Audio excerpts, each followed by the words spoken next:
Howdy everyone, Jace here with a little bit of an update video of what's going on. We are taking a look at a Lazy Susan, and the marking on this thing is OXO or something. And I've been using this for some of the newer videos, and it's easy to turn around and film. Like I can put the fountain on here, and let's get that jewelry box that we all were kind of roasting about because of the hideous colors. This is not the best jewelry box in the world. And when I'm doing my reviews, I can just simply rotate things or set it right in the center. And then I can just do this, you know. And then it's easier to do that.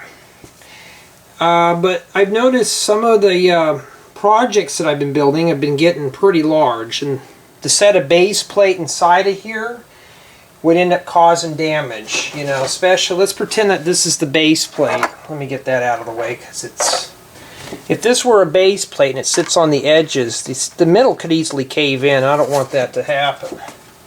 So I went to my storage and grabbed out my bandsaw, or my scroll saw, and I actually rounded out a piece of plywood. This has already got a coat of primer on it to fit on top, and this will fit inside. I am going to put some, I'm going to attach some rubber feet inside where it'll snap inside the lip.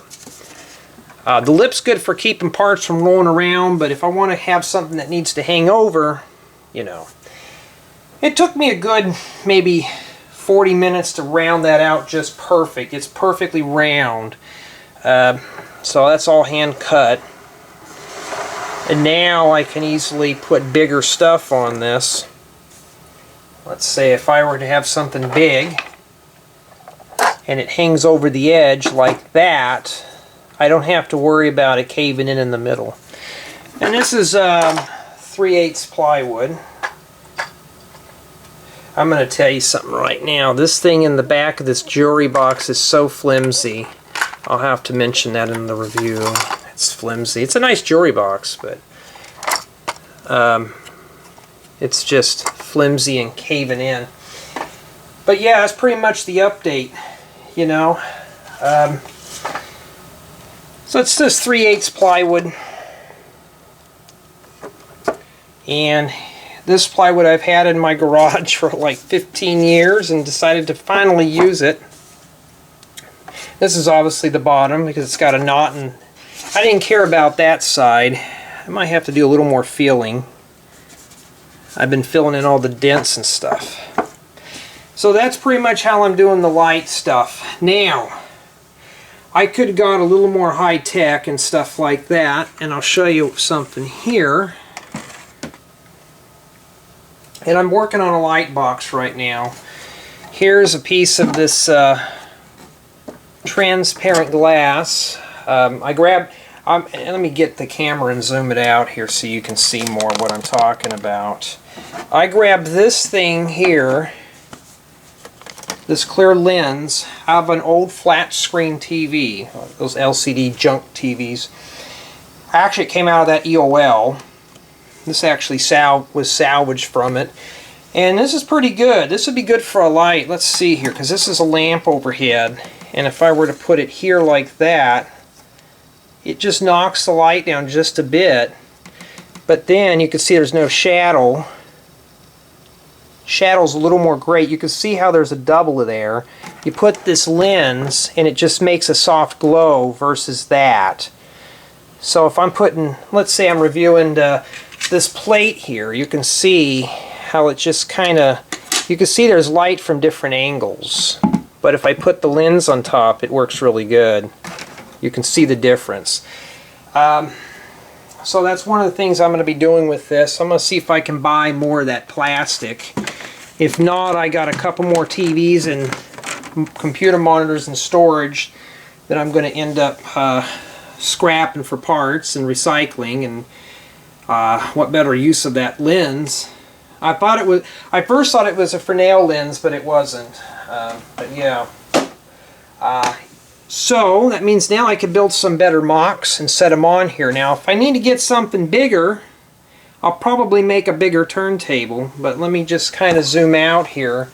and show you guys some stuff, because it is kind of messy in here right now. I am in the midst of organizing the Lego room. Hold on, I got a bunch of junk everywhere.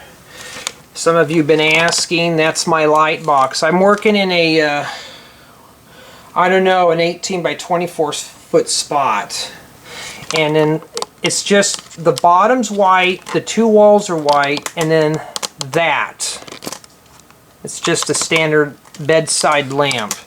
So it's not like this is really high tech. I've seen some people, they have those full-blown light boxes, and you know, honestly, I don't want to invest that kind of time and money into doing that. I'm mostly into doing the mock stuff. I don't want to make it look like a studio in here. I want to make this more of a Lego room. But, you know, I'm slowly building it up, and this is what we call doing YouTube on a budget. You know, some people have gotten mad at me and go, well, you know, you're a popular YouTuber, you should have all the best that money can buy, you should ask for donations. That brings up another question. I don't know if anybody wants me to do donations or not, but you know, this is like my deal here. I don't want to ask for donations for things. But yeah, you know, this is just a hobby of mine. But you know, the plywood was free because I've had it for a while. The primer I've had for a while. The Lazy Susan, I think, was like $12 or $14. The table at the bottom was out of scrap plywood. I am going to redo that. I am going to make the table 2 by 4 feet, so it'll be bigger, so I can do the bigger mocks. And matter of fact, just to show you guys what the plywood was meant for, and I'm just going to bring it over here. You know what? No, that thing's heavy. I was going to use it for the... This is going to be meant, this plywood was specifically meant for the Ghostbusters headquarters to fit on. So yeah. Well, let me get off here. I need to put another couple of coats of primer, or put another coat of primer on it, make sure it's really sealed up very well. And just do sandings in between. And the reason why the sandings, you know, let me get the focus in here. I want to get it razor sharp. I always put my focus on manual. If you tilt it just light, you can see just a little bit of a shadow on here on the grains. I need to fill these in, a little more filling in, and sand in between, and to take all the high spots down. You know, this right here was a really deep gouge right there, and you can see it's filled in pretty nice. So that's the bad thing about using wood like that. But anyways, I think I've talked long enough. So, yeah, there's going to be some reviews, but I'm hoping to squeeze out a few more mocks.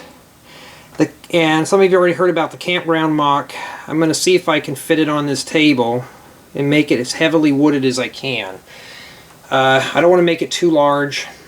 My goal is to keep my projects on this 18 by 24 foot table, but I'm planning on maybe making it bigger to accommodate 6 base plates, the big ones or the small ones. It depends on what I want to do. Well, anyways, that's recording on a budget. You know, try to keep it down a bit. I mean, I want to put that money towards Lego, not towards filming accessories. You know, hey, my next job is to replace the camera and tripod because it's on its last leg. So, thank you for watching. Stay tuned. There'll be more updates coming soon.